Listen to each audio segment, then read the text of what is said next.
But we want to see some flakes. There's more coming up. But oh, there's a big one. I'm not ready to quit yet. We're going to make the 30 days. So you can see we did well with the plants today.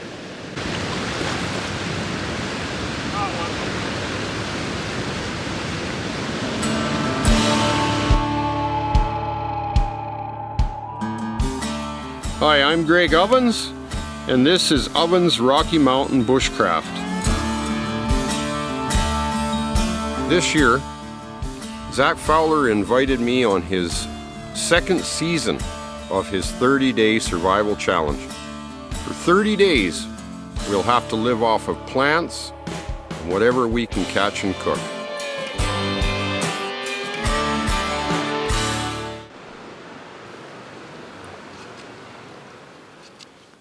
So today I'm going to start working on my homemade fishing rod, because before we head to the main location, I want to have it ready to go so that we can use it along the way. It's going to take a little time to make, so I better get started on it. I picked the pieces a while ago, you'll remember, a few days ago. But I haven't really started on it yet, so I better get started on it.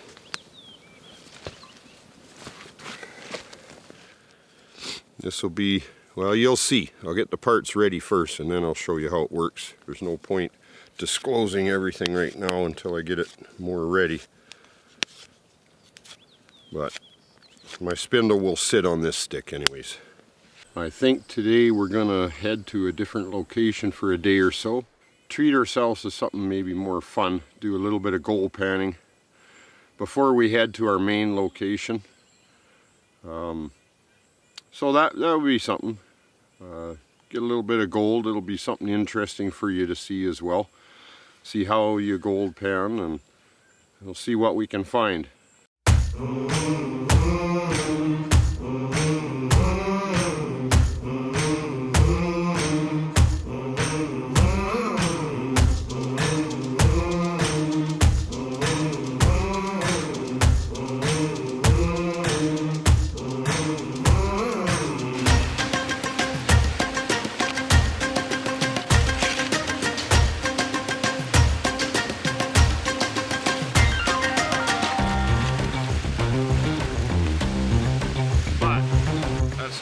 Much to brag about. We'll get some more.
Okay, we'll check it together. There's one there. But we want to see some flakes. There's more coming up. But oh, there's a big one. See the big one? There'll be more. That's not bad. There's another, there's a nice one. There's a nice one, see it? That's a nice one. Might be something bigger yet. Oh yeah, lots of flakes in here.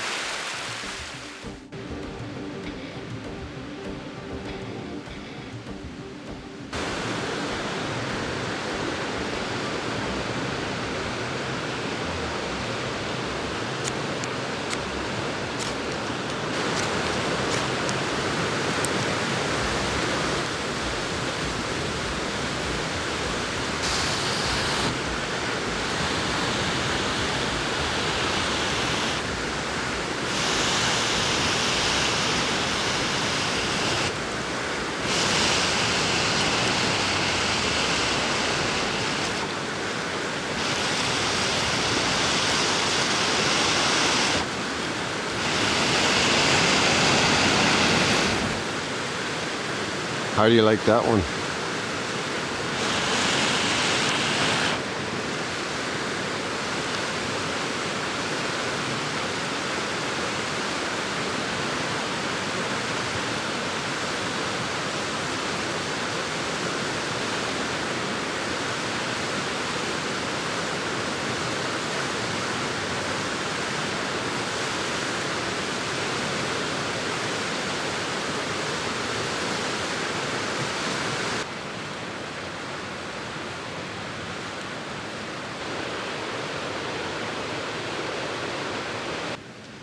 I'm not ready to quit yet.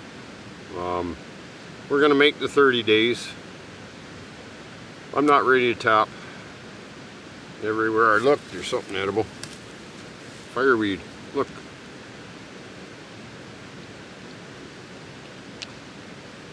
We're not really going hungry yet.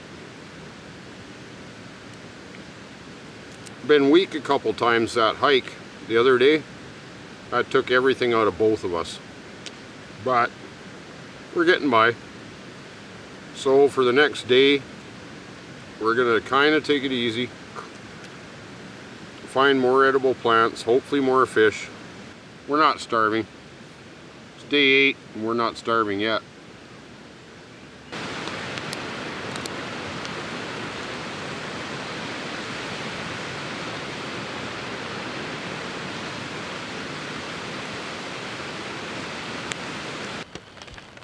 Okay, well, this is the end of day 8. It's raining again. You know, that hike in lakes, they just killed us.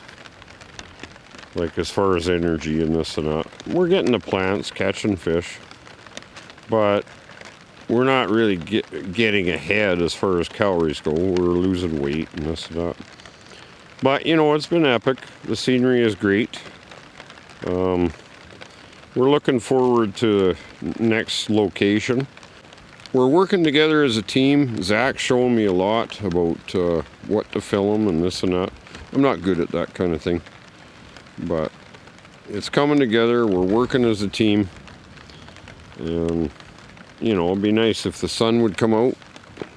But it's just been rainy so far the whole time out here. We've had one day of sun. But this is the end of day 8. Good night, John Boy. Good night, Mary Ellen. Good night, Jim Bob. Good night, Grandpa. Good night, Grandma. I think I'm forgetting people. Anyway. Good night, Zach. The 30-Day Survival Challenge Season 2 Canadian Rockies has been brought to you in part by Dr. Squatch Soap, Hidden Woodsman Gear, Go Prepared Survival, Outdoor Vitals, Wazoo Survival Gear, Simple Shot Shooting Sports, and Grim Workshop. Check out the link in the description below for the gear video of the 30-Day Survival Challenge. Well, it's day 9. We're going to do a little bit of goal panning today. Middle of the night, I somehow rolled or fell out of my hammock. I thought it tore. Seems like it just unzipped somehow and I fell out of it. But in the process, I lost the key to my truck. So unless we find the key, I don't know what we're going to do about getting to the other location. I might have to change the ignition or try to hotwire it somehow, but it's not very good. I don't know where the key went. But anyways, day 9. We'll see what happens today.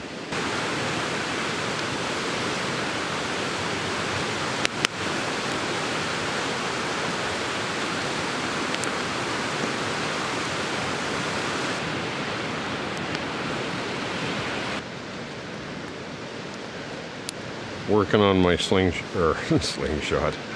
Working on my fishing rod. I'm starting to try to get the fishing rod finished today. I want to try it out. I'll drill 2 holes through this Y stick for my pin. And then I have to carve a reel for it. Anyways, I'll keep showing progress. And we'll see how it all goes together.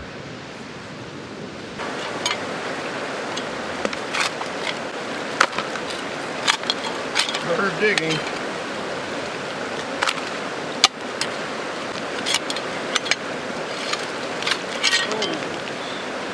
too. Slipped in the river.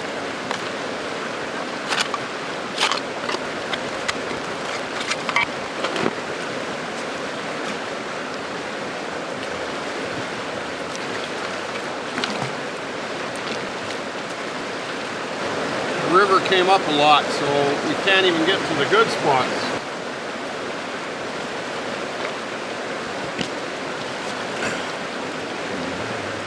I think if I spend enough time, I'll find something of a half decent size.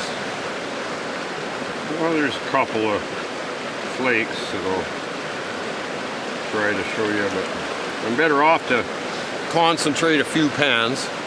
Like, don't pan it right down all the time. Just keep shoveling, getting the big stuff, shoveling, getting the big stuff out. Concentrate a few pans, and the gold stays in. You don't have to worry about losing the gold, really. I want it to be down there about 6 feet, but it's really up high. One good thing I see here that might be possible is there's a tree behind here. I'll show you. An alder tree that's obviously been here for a few years. A lot of times you can find bigger stuff in the roots of trees along the bank because it acts like a mat and everything gets stuck in there. The nuggets and bigger stuff gets stuck in the roots of trees a lot of the times. So we might try that.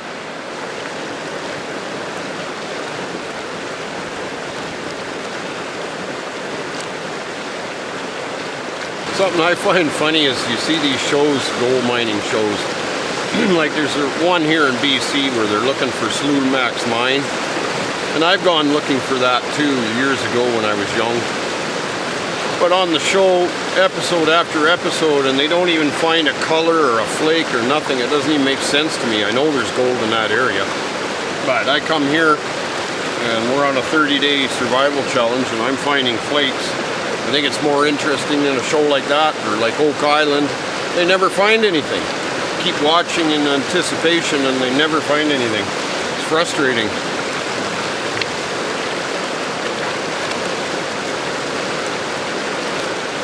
People want to see some results.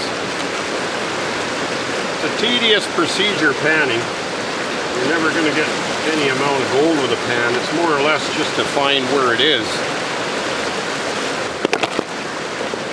Sometimes you got to get your hands right in the cracks here.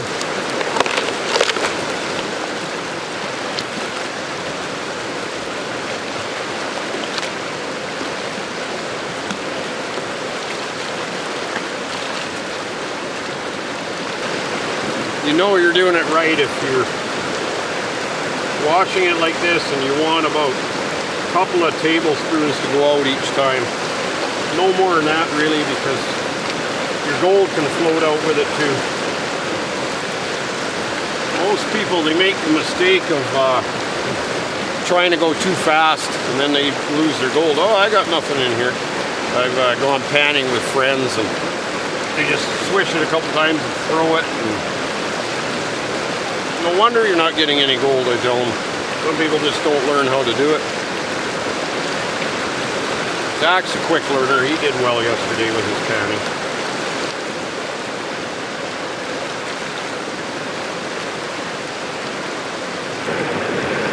Well, we're getting a little bit of gold. Nothing huge, but lots of little ones. The river is pretty high right now, so it's hard to get to the good spots. But there's some.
there and he broke my line. About a 5-pounder. That was a nice fish, I would say, like that.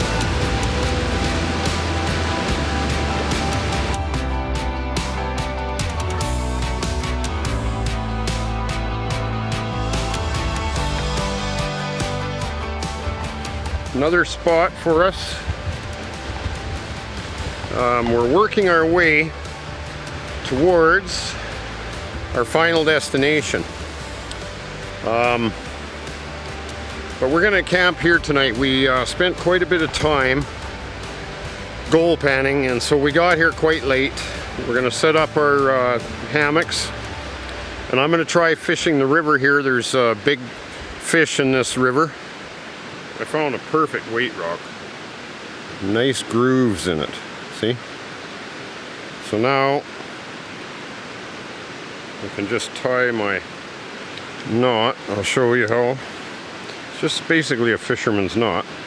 I'm gonna put that in the groove, the line in the groove. You hold it with your thumb with about 4 inches sticking out. You hold it both ends around the groove, and then the fisherman's knot. Just wind it around several times. This is braided line, and I find that you have to wind it a lot more times than, say, monofilament. You just keep winding it. I go at least 10 with braided because it's like kind of a slippery line. Like the knots come off easily if you don't just make sure that you wrap it lots. And then you go through the hole near the groove. Okay. And then when I got it through, I hold it with my thumb and I just wiggle it back and forth.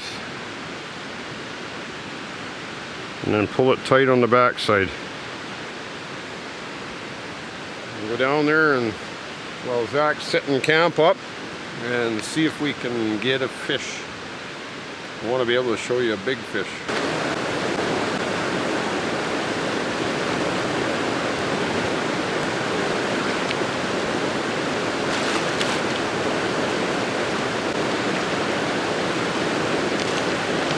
Not getting any bites. So you can see we did well with the plants today. Whole bunch of nodding onions. Nodding wild onions, purple flowers, and a bonus, my favorite edible plant for spinach type plant, lamb quarters. Got a whole bunch of that too. This is going to be good. Another little trick. See this stuff? Goat's beard. The seed pods. One spark. The quickest fire you ever seen with one spark.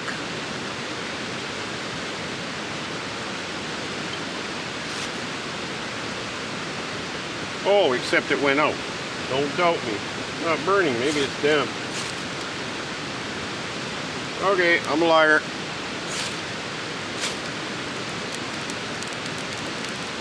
Okay, it took more than one spark.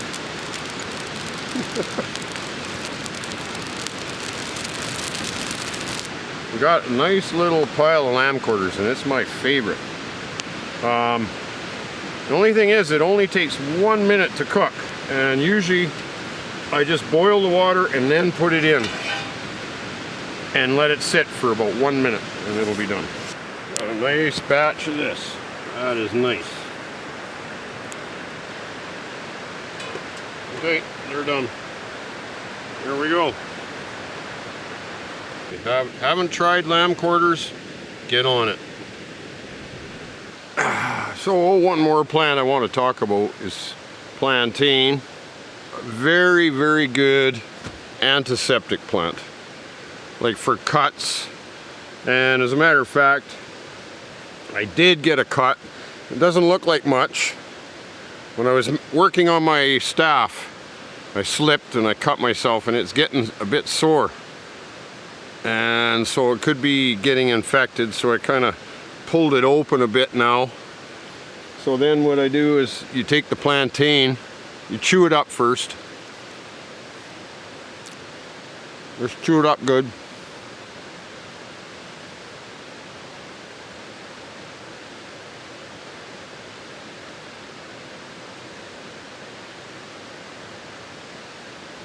And then you get it right in there.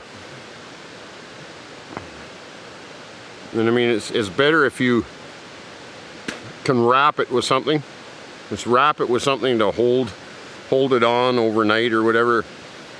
Great for preventing infection and stuff. But it also makes a good tea. You can use it for tea. It's not much of an edible green. It's really stringy, but the tea is quite fine. I survived a week alone in Patagonia just on plantain tea when the fish weren't biting. But anyways, very good antiseptic plant. Just try to keep it on as long as possible, because this is getting sore. I'm worried about some kind of infection, so this will cure the problem within a day or two. That is good. I can't think of any wild plant that I like more than lamb's quarters, like for taste, for a green. Pineapple weed for a tea, lamb quarters for a green.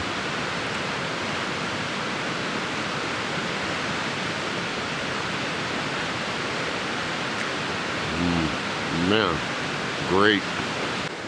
I gotta save Zach some. And then pull it tight on the backside. There. Oh! Look at that. A blooper, it fell off. I'll redo it. That's the thing about the braided line. Like I say, you gotta really wrap it lots. I always get blooper reels no matter what I'm doing.